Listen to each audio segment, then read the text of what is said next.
प्रिय दर्शकों, मैं आप सबका इस क्रमबद्ध बाइबल अध्ययन कार्यक्रम सत्य वचन में हार्दिक स्वागत करती हूँ। मुझे आशा है कि आप इस अध्ययन के द्वारा आत्मिक लाभ को प्राप्त कर रहे हैं। पिछले अध्ययन में हमने सीखा मिलाप वाले तंबू के लिए पर्दे, होम बलि की वेदी निवास स्थान का आंगन कैसा होना चाहिए और दीपक की देखरेख कैसे करना है। आज के अध्ययन में हम निर्गमन की पुस्तक के अध्याय 28 का अध्ययन करेंगे, जिसमें हम सीखेंगे याजकों के पवित्र वस्त्र कैसे होने चाहिए। उसमें सबसे प्रमुख एपोद, सीनाबंद या चपरास और अन्य याजकीय वस्त्रों का रंग, उन पर जड़े जाने वाले रत्न, उरिम और तुमिम और कारीगरी की विस्तृत विवरण। तो आइए बिना देर करते हुए परमेश्वर के दास के द्वारा इन सब गहरी बातों को जानते हैं। प्रिय दर्शकों, यह कार्यक्रम पवित्र बाइबल की शिक्षाओं के आधार पर ईसाई समुदाय के लिए उनके विश्वास को मजबूत करने और आध्यात्मिक विकास को बढ़ावा देने के लिए तैयार किया गया है। हमारा उद्देश्य किसी अन्य धर्म, पंथ, मत या विश्वास के लोगों की आलोचना करना, उनका विरोध करना या उन्हें नीचा दिखाना नहीं है। हम सभी धर्मों और समुदाय के लोगों का सर्वोच्च सम्मान करते हैं तथा इस कार्यक्रम में ऐसी कोई बात नहीं है जिसका इरादा किसी की भावनाओं, उनके विश्वास, उनकी आस्था को ठेस पहुंचाना, उन्हें नाराज करना या उनका अनादर करना हो। धन्यवाद।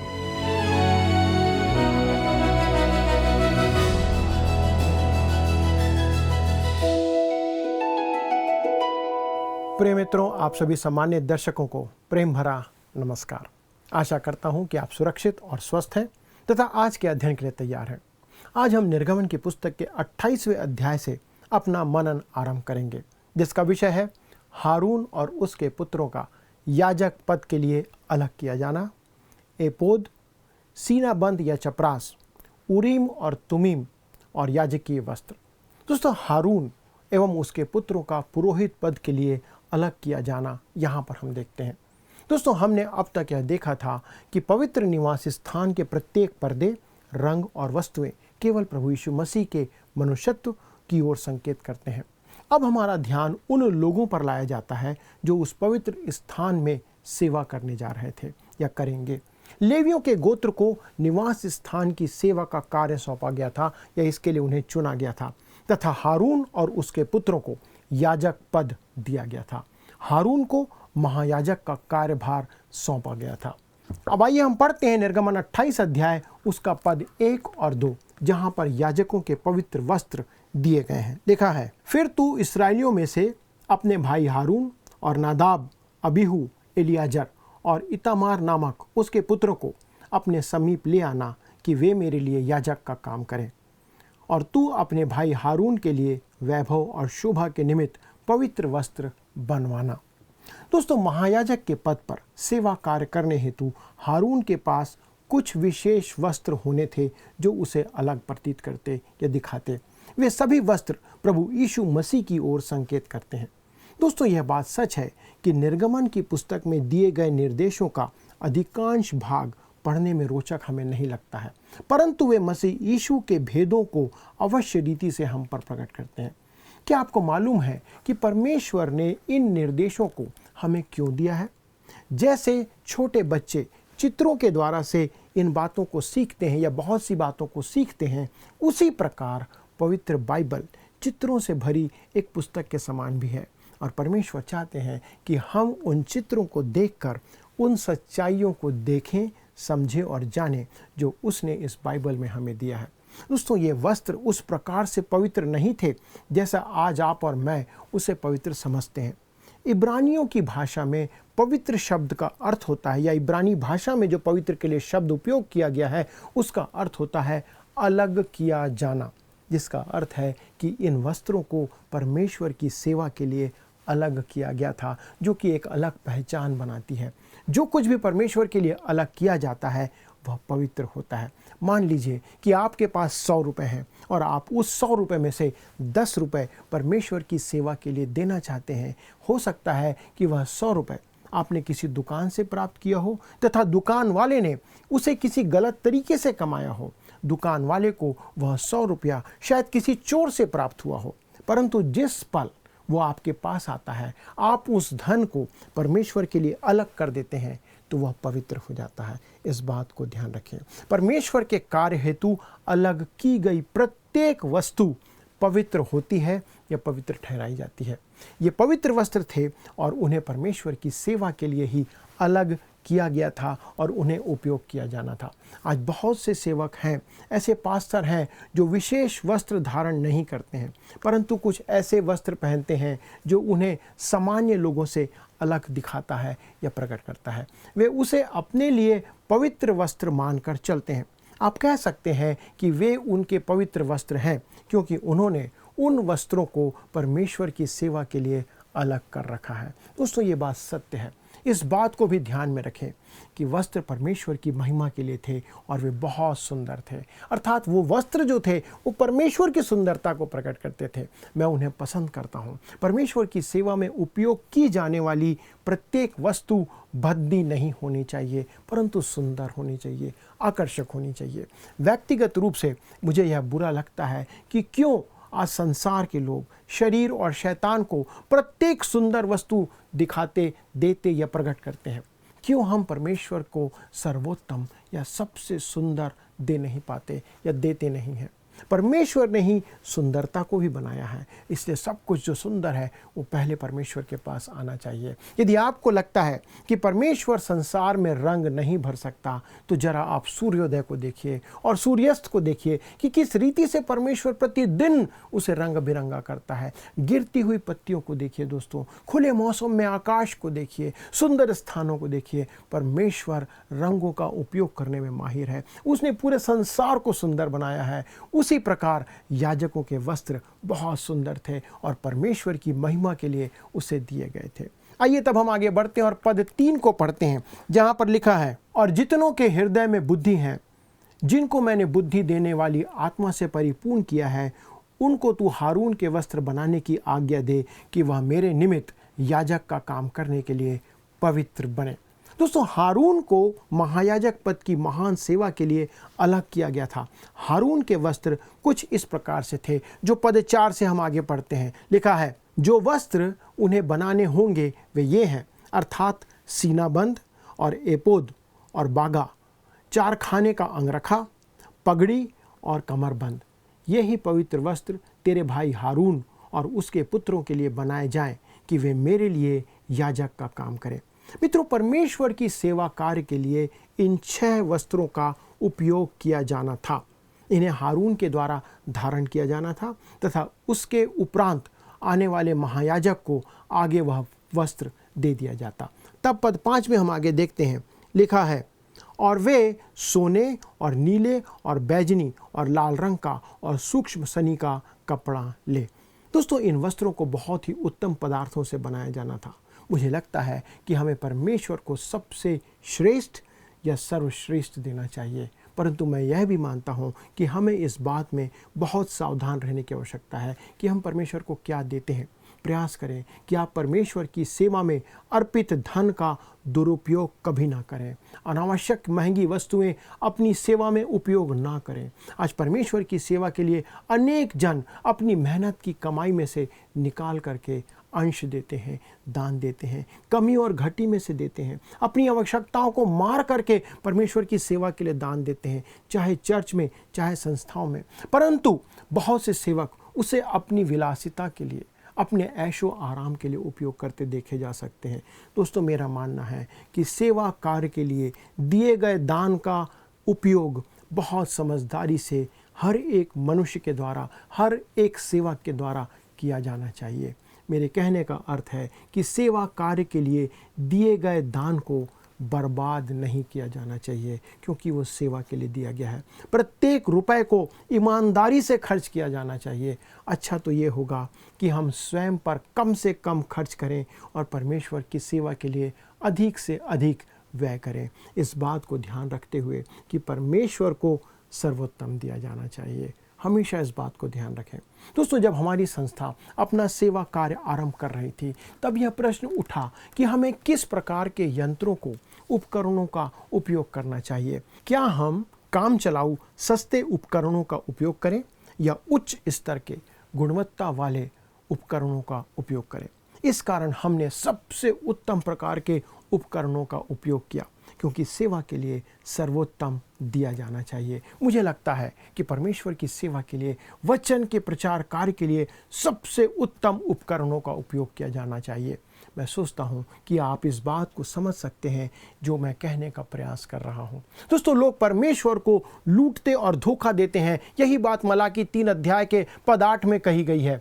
क्या मनुष्य परमेश्वर को धोखा दे सकता है? पर देखो, तुम मुझको धोखा देते हो और तो भी पूछते हो, हमने किस बात में तुझे लूटा है? दशमांश और उठाने की भेंटों में।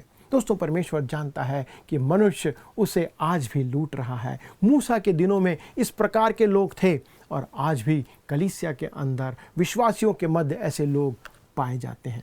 तब आइए आगे बढ़ते हैं और एपोद के बारे में देखते हैं, जो कि पद 6 से 9 में हमें पढ़ने को मिलता है। लिखा है, वे एपोद को सोने और नीले, बैजनी और लाल रंग के कपड़े का और बटी हुई सूक्ष्म सनी के कपड़े का बनाएं, जो कि निपुण कढ़ाई के काम करने वाले के हाथ का काम हो। वह इस तरह से जोड़ा जाए कि उसके दोनों कंधों के सिरे आपस में मिले रहें, और एपोद पर जो काढ़ा हुआ पटुका होगा उसकी बनावट उसी के समान हो, और वे दोनों बिना जोड़ के हों और सोने और नीले, बैजनी और लाल रंग वाले और बटी हुई सूक्ष्म सनी वाले कपड़े के हों। फिर 2 सुलेमानी मणि लेकर उन पर इस्राएल के पुत्रों के नाम खुदवाना। दोस्तों, दूसरे शब्दों में एपोद की व्याख्या करना कठिन है कि वो किस प्रकार का था। दोस्तों, यह सूक्ष्म सनी के कपड़ों के ऊपर पहना जाता था, या अर्थात ये ऊपर से डाला जाता था। 2 लंबे कपड़े जोड़कर आपस में सिल दिए जाते थे और दोनों कंधों पर एक एक मणि जड़ दी जाती थी, जिसके द्वारा से वे जोड़ा जाता था। अर्थात वो 2 कपड़ों को जो आगे और पीछे होता था उस मणि के द्वारा से जोड़ा जाता था। वस्त्र के मध्य में उसके कमर पर पेट के आसपास में उसे बांध दिया जाता था, ताकि वो उसके कपड़े को बांध करके रखे। इस्राएल के पुत्रों के जो 6 नाम थे वो एक मणि पर और दूसरे 6 नाम दूसरी मणि पर अंकित किए गए थे। जब महायाजक परमेश्वर की उपस्थिति में जाता था, तब इन 12 पुत्रों को अपने कंधे पर रखे रहता था। दोस्तों, यह उस महायाजक की सामर्थ को, उसकी शक्ति को प्रकट करता है।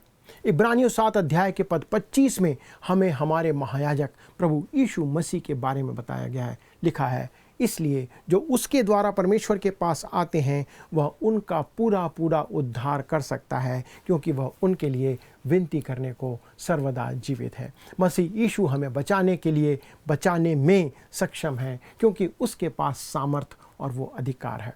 क्या आपको खोई हुई भेड़ का दृष्टांत याद आता है, जो प्रभु यीशु मसीह ने लूका 15 अध्याय के पद 1 से 7 में बताया था?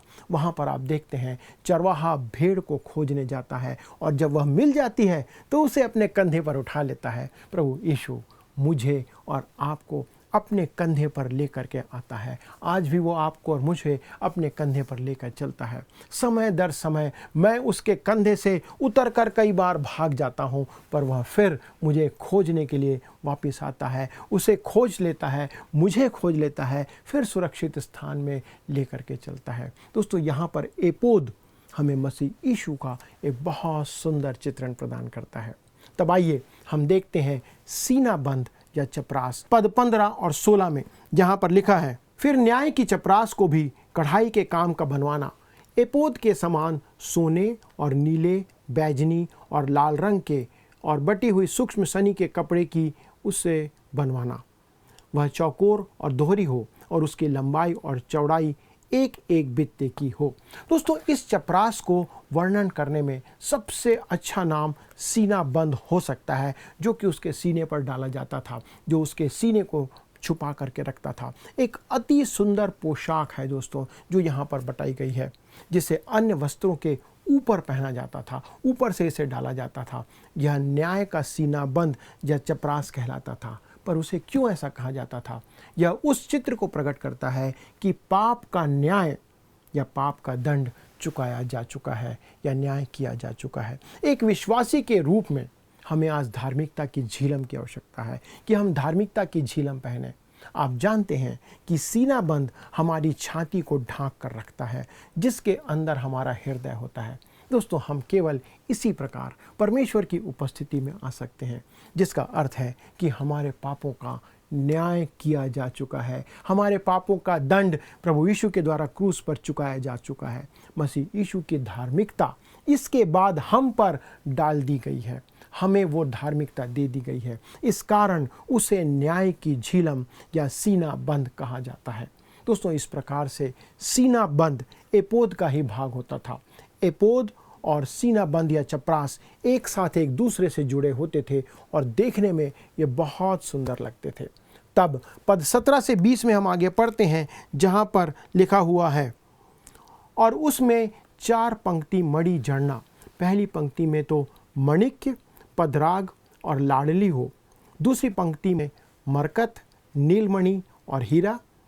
तीसरी पंक्ति में लशम, सूर्यकांत और नीलम। और चौथी पंक्ति में फिरोजा, सुलेमानी मणि और यशब हो। ये सब सोने के खानों में जड़े जाएं। दोस्तों, आप यहाँ पर देखते हैं कि महायाजक का जो सीना बंद था या वो झीलम जो थी, उसमें 12 मणि जड़ी गई थी, जो 3-3 की पंक्ति में 4 लाइन में जड़े होते थे।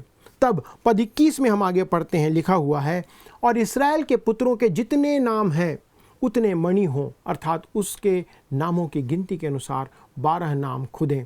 12 गोत्रों में से एक एक का नाम एक एक मणि पर ऐसे खुदे जैसे छापा खोदा जाता है।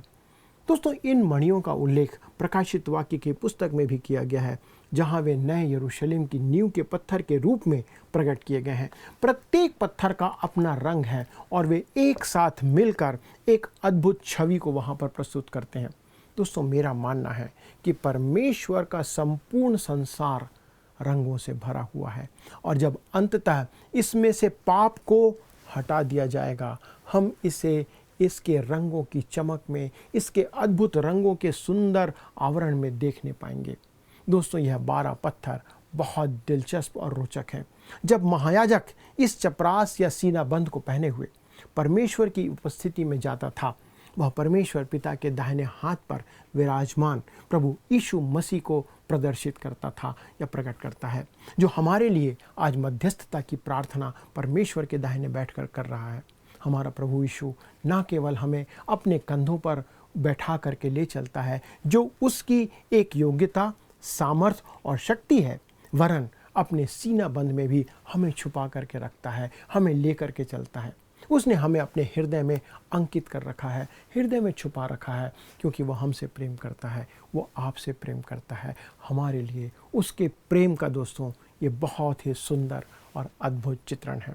तब आइए हम आगे बढ़ते हैं और पद 30 में आते हैं, जहां पर हमें उरीम और तुमीम के बारे में बताया गया है, जो कि एक अद्भुत बात है। पढ़िए, और तू न्याय की चपरास में उरीम और तुमीम को रखना, और जब जब हारून यहोवा के सामने आए तब तब वे उसके हृदय के ऊपर हों।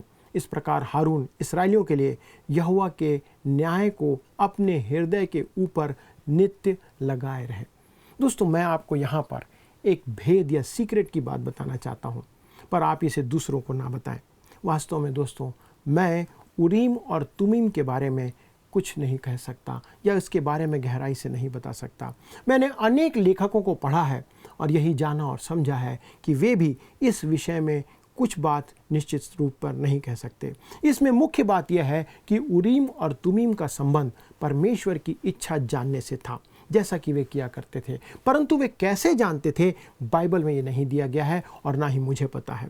कुछ लोगों का मानना है कि उरीम और तुमीम पासे के समान या डाइस के समान होते थे, परंतु मुझे इस बात पर विश्वास नहीं है और मैं ऐसा नहीं मानता और मैं इस पर भरोसा भी नहीं कर सकता। जो भी हो, उसके द्वारा वे परमेश्वर की इच्छा जानते थे। परमेश्वर ने किसी भले कारण से इस जानकारी को गुप्त रखा है, बाइबल में हमें प्रकट नहीं किया है। और कुछ ऐसे धोखेबाज लोग आज भी हैं जो उरीम और तुमीम धारण करने का दावा करते हैं, लोगों को बताते हैं कि उनके पास उरीम और तुमीम है, जो हमें सारे प्रश्नों का उत्तर दे सकता है, या वे लोग लोगों के प्रश्नों का उत्तर दे सकते हैं। आज हमारे आसपास ऐसे बहुत से लोग हैं जो बिना उरीम और तुमीम के ही सभी प्रश्नों का उत्तर देने का दावा करते हैं। दोस्तों, परमेश्वर चाहते हैं कि हम सभी प्रश्नों के उत्तर जानने के लिए किसी और मनुष्य के पास नहीं, किसी भविष्यवक्ता के पास नहीं, किसी प्रेरित के पास नहीं, परंतु परमेश्वर के पास आएं, उसके वचन के द्वारा हम उससे पूछें। तब आइए आगे बढ़ते हैं, पद 33 और 34 को पढ़ते हैं, जहाँ पर हमें एपोद का बागा बताया गया है कि वो क्या है।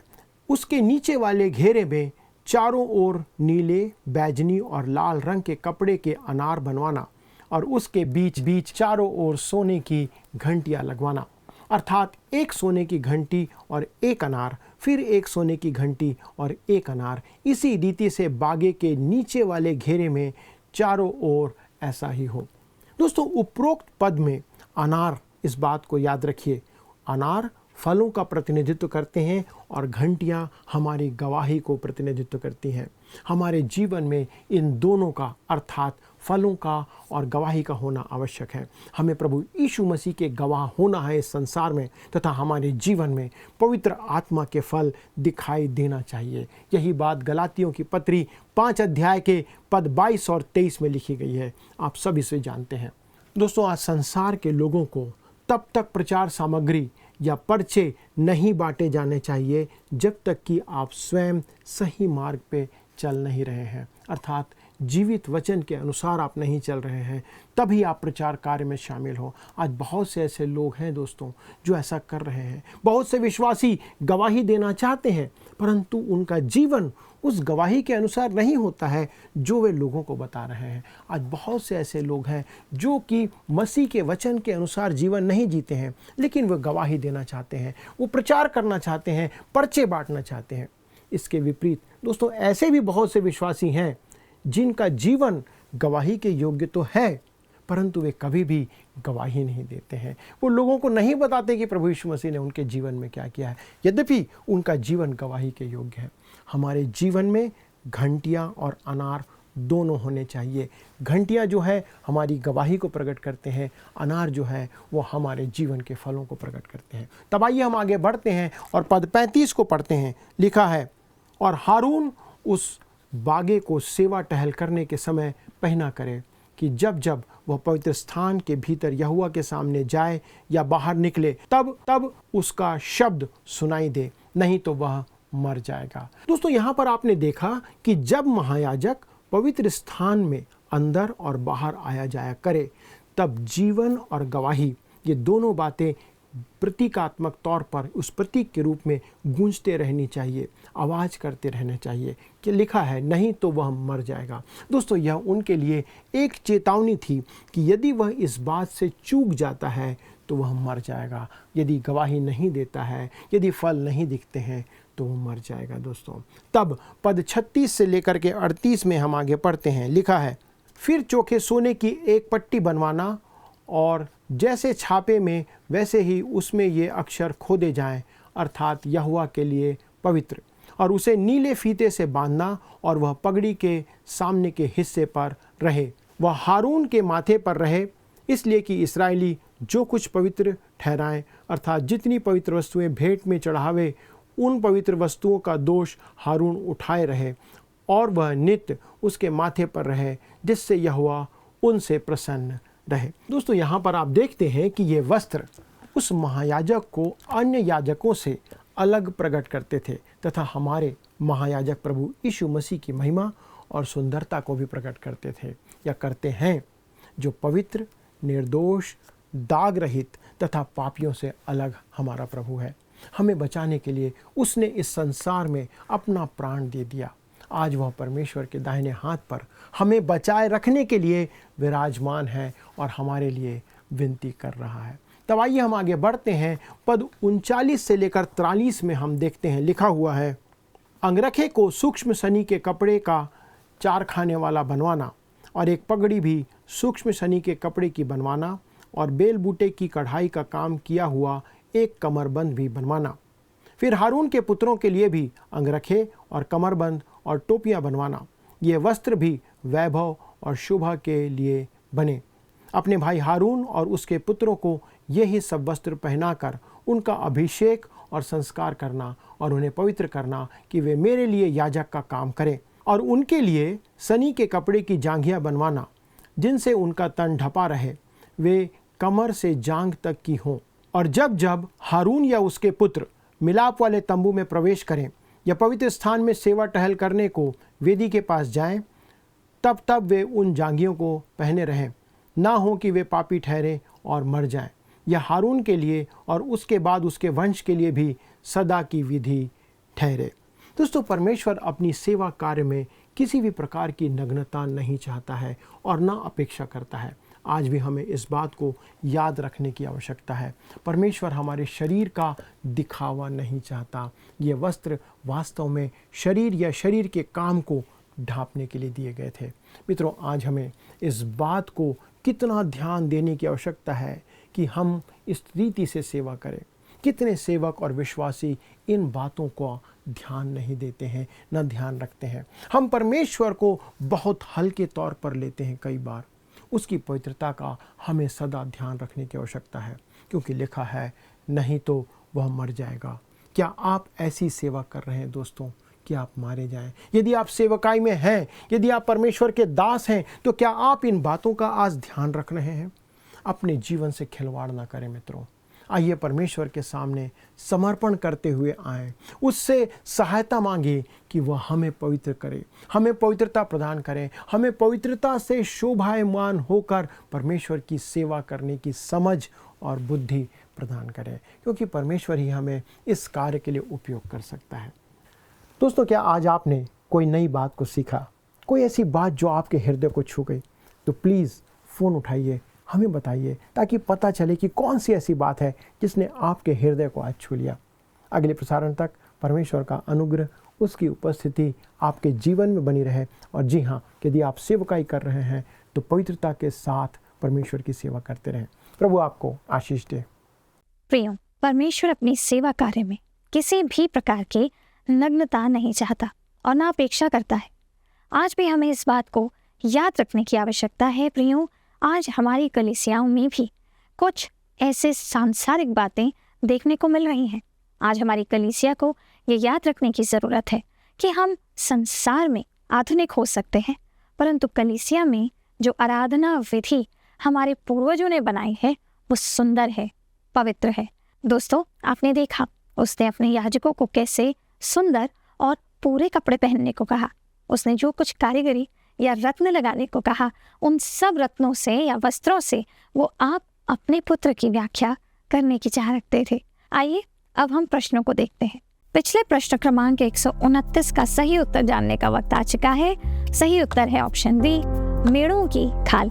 परम पवित्र स्थान का तीसरा पर्दा मेढ़ों की खाल से बना हुआ था, जो क्रूस पर प्रभु यीशु के बलिदान को दर्शाता है। अब वक्त है प्रश्न क्रमांक 130 पर आधारित प्रश्न पूछने का। महायाजक के वस्त्रों में अनार हमारे जीवन में पवित्र आत्मा के फलों का तथा घटिया हमारे डैश को प्रकट करते हैं। ए आराधना, बी महिमा, सी सच्चाई या डी गवाही।